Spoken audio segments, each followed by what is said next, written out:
मान लीजिए रिलायंस का दाम अभी मार्केट में चल रहा है 2400 रुपए और आप बाय करना चाहते हैं 250 शेयर्स। ये बाय करने के लिए आपको लगेंगे कुल 6 लाख रुपए। अगर मैं आपसे कहूं कि आप ये 250 शेयर्स बाय कर सकते हैं सिर्फ 1,20,000 रुपए में, तो क्या आप ये ट्रांजैक्शन करना चाहेंगे?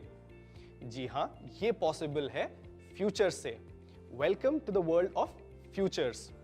लेकिन फ्यूचर्स में ट्रेडिंग शुरू करने के पहले ऐसे कौन से की टर्म्स और कौन सी इंपॉर्टेंट बातें आपको ध्यान रखनी जरूरी हैं, ये हम डिस्कस करेंगे इस वीडियो में। मैं हूं कुश बोहरा और ये है the evergreen derivative series by Upstox. पिछले वीडियो में हमने देखा कैसे हमारे फार्मर फ्रेंड माही और एक local fast food chain Charu sings kitchen, इन्होंने एक एग्रीमेंट किया था। वो एग्रीमेंट था व्हीट एक्सचेंज करने का, आज से 3 महीने बाद 30 रुपए प्रति किलो के हिसाब से। ये है एक एग्जाम्पल फॉरवर्ड्स कॉन्ट्रैक्ट का। अगर आपने वो वीडियो नहीं देखा तो आप यहां क्लिक करके वो वीडियो देख सकते हैं। जैसा कि हमने देखा, फॉरवर्ड्स में होता है एक डिफॉल्ट रिस्क, यानी अगर प्राइस ऊपर या नीचे जाए तो दोनों में से कोई भी एक पार्टी इस कॉन्ट्रैक्ट के टर्म्स को फुलफिल करने से कर सकती है मना।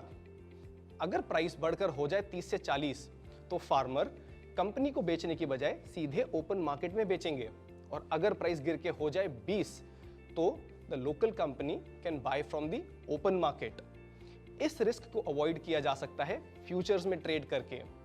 हमारे एग्जाम्पल में अब इंट्रोडक्शन होता है मंडी का। मंडी वो जगह है जो एक्ट करती है एज अ गारंटर।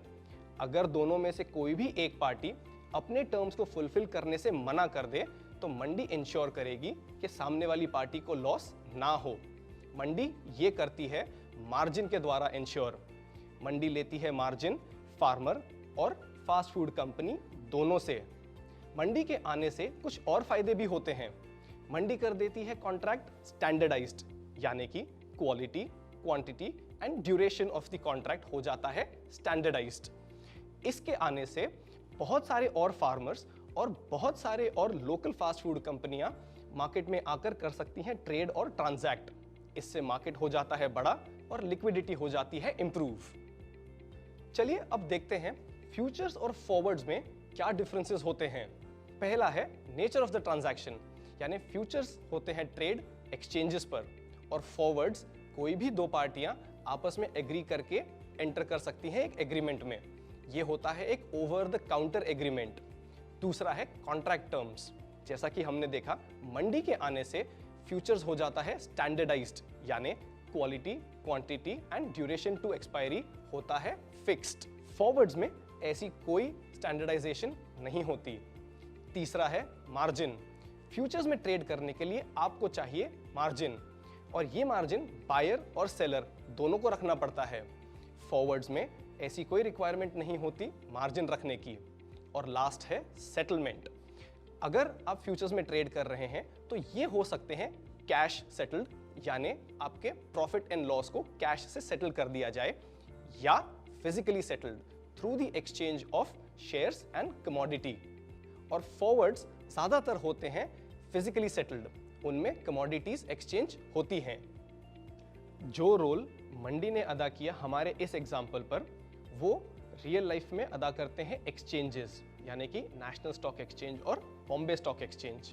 अब आइए समझते हैं फ्यूचर्स एक्सचेंजेस पे कैसे ट्रेड होते हैं और उनमें कुछ इंपॉर्टेंट टर्म्स क्या होते हैं with the help of a real example. हम कंसिडर करते हैं रिलायंस इंडस्ट्रीज के शेयर्स को और उनके फ्यूचर्स को। पहला term long positions. Long positions का मतलब बहुत सिंपल शब्दों में होता है बाय करना। अगर आप कहें कि मैं रिलायंस पे लॉन्ग हूं तो इसका मतलब है आपने रिलायंस बाय किया है। दूसरा टर्म शॉर्ट पोजीशंस। शॉर्ट का मतलब होता है सेल। अगर आप कहें कि मैं रिलायंस पे शॉर्ट हूं, इसका मतलब है आपने किए हैं रिलायंस के फ्यूचर्स को सेल। तीसरा टर्म है लॉट साइज। जैसा कि हम जानते हैं फ्यूचर्स कॉन्ट्रैक्ट होते हैं स्टैंडर्डाइज्ड, यानी आप जब भी फ्यूचर्स कॉन्ट्रैक्ट बाय करें तो आपको बाय करना होगा minimum number of quantity of shares. Reliance के केस में वो है 250।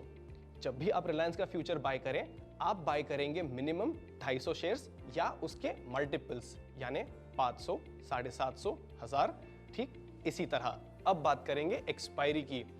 Expiry means how a contract is closed और सेटल्ड। इंडियन मार्केट्स में एक्सपायरी होती है हर महीने। फ्यूचर्स कॉन्ट्रैक्ट एक्सपायर होते हैं हर महीने के लास्ट थर्सडे को। यहाँ पे हमारे पास अवेलेबल होते हैं 3 महीने के कॉन्ट्रैक्ट्स, जिन्हें हम कहते हैं near, middle and far month contracts. अगर हम सितंबर में हैं तो सितंबर बन जाता है नियर मंथ कॉन्ट्रैक्ट, अक्टूबर बन जाएगा मिडिल मंथ और फिर नवंबर हो जाएगा फार मंथ कॉन्ट्रैक्ट। अब बात करते हैं स्पॉट प्राइस की।